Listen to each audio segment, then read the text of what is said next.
네, 안녕하세요. 구강외과 전문의 최세경 원장입니다.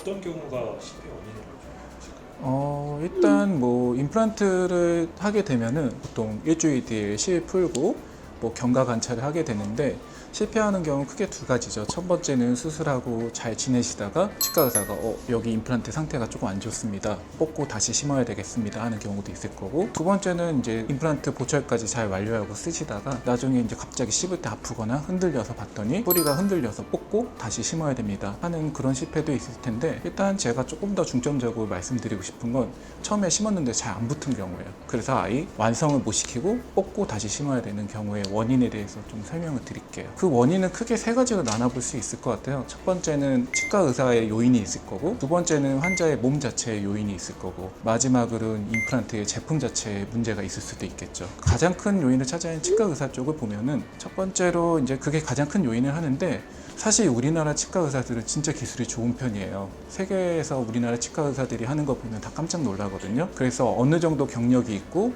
정상적인 치과 운영을 하는 경우라면 기술적인 문제로 실패하는 경우, 물론 정말 어려운 케이스는 그럴 수 있겠지만 일반적인 임플란트 케이스에서 그런 경우 많지 않다고 생각을 해요. 그러면 왜 치과 의사가 실패하는 경우가 생기냐? 그거는 이제 치료 계획 자체가 좀 무리해서 그럴 수 있는데, 무리한 치료 계획이라고 하면 되게 나쁘게 들릴 수 있지만, 물론 말도 안 되는 치료 계획을 세워서 하는 경우도 있겠지만, 대부분은 환자를 생각하다 보니까 무리한 치료 계획을 세우게 되는 경우가 있어요. 즉, 임플란트를 정말 세월에 내월에 1년, 2년 기다려서 심으면 완벽하게 할 수 있는데 좀 빨리 완성을 시켜주고 싶은 거죠. 그러면 빨리 완성한다고 상을 주는 것도 아닌데 왜 빨리 완성하고 싶으냐? 당연히 이제 환자분들이 한두 개 치아면은 없다고 크게 불편하지 않는데, 아무래도 요새 고령화 시대에 접어드니까 다수의 치아를 발치하고 남아있는 치아도 약한 상태에서 임플란트를 하는 경우가 있단 말이에요. 저도 이렇게 임플란트를 하고 환자분들이 체크하러 올 때마다 보면 하루하루 남아있는 치아들이 망가져가고 흔들리는 게 보여요. 그러면 내가 빨리 임플란트를 완성해줘서 그 임플란트를 튼튼하게 씹어먹게 하면 남은 치아들도 건강해지고, 환자분도 음식을 못 드시니까 막 살이 빠지잖아요. 그런 것도 안타까우니까 좀 빨리 완성하고 싶은 경우가 생기죠. 일반적으로 1년 기다리면 실패율이 거의 0에 가까운 거를 좀 3개월 만에 단축시켜서 한다 그러면 실패율이 조금 올라갈 수도 있어요. 그래서 저희는 항상 그 두 가지를 잘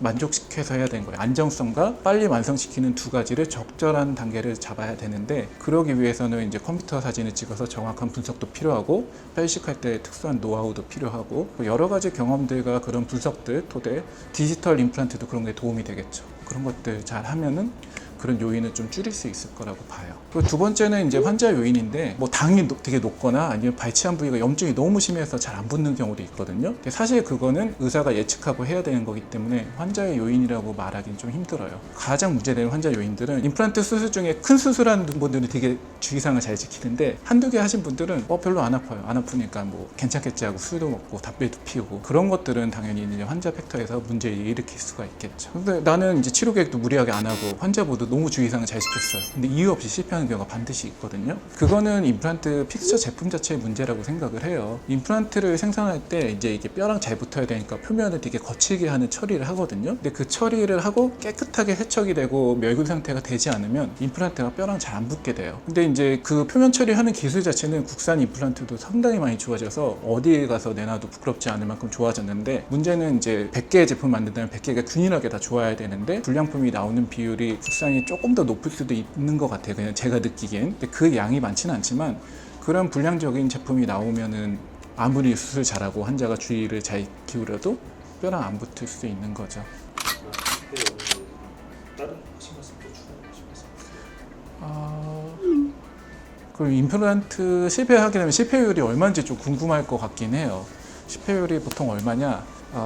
이거는 이제 초기 실패율이랑 10년 성공률이랑 좀 달라요. 10년 성공률은 임플란트 심었을 때 10년 동안 문제없이 쓰는 거. 그거는 보통 90에서 95% 사이라고 왔다 갔다 하고요. 그건 이제 전 세계 논문을 봤을 때. 초기 성공률은 한 97%에서 98% 되는 것 같아요. 그럼 100개 중에 한두 개는 실패한다는 건데, 저도 해보면은 100개 중에 한두 개는 실패하는데, 그 원인 중에는 아까 말한 세 가지 중에 하나가 들어가겠죠. 근데 100개 중에 100개를 다 성공하면 너무 좋겠지만, 그렇게 하려면 정말 무슨 임플란트 하나 할 때마다 1년씩 시간을 갖고 하면 그럴 수 있겠지만, 그만큼 또 시간이 경과될수록 치열도 무너지고 그런 게 있기 때문에, 성공률은 그냥 97에서 98%를 지킨다면 그건 정확한 프로토콜로 임플란트를 잘 하고 있다, 그렇게 봐도 될 것 같아요.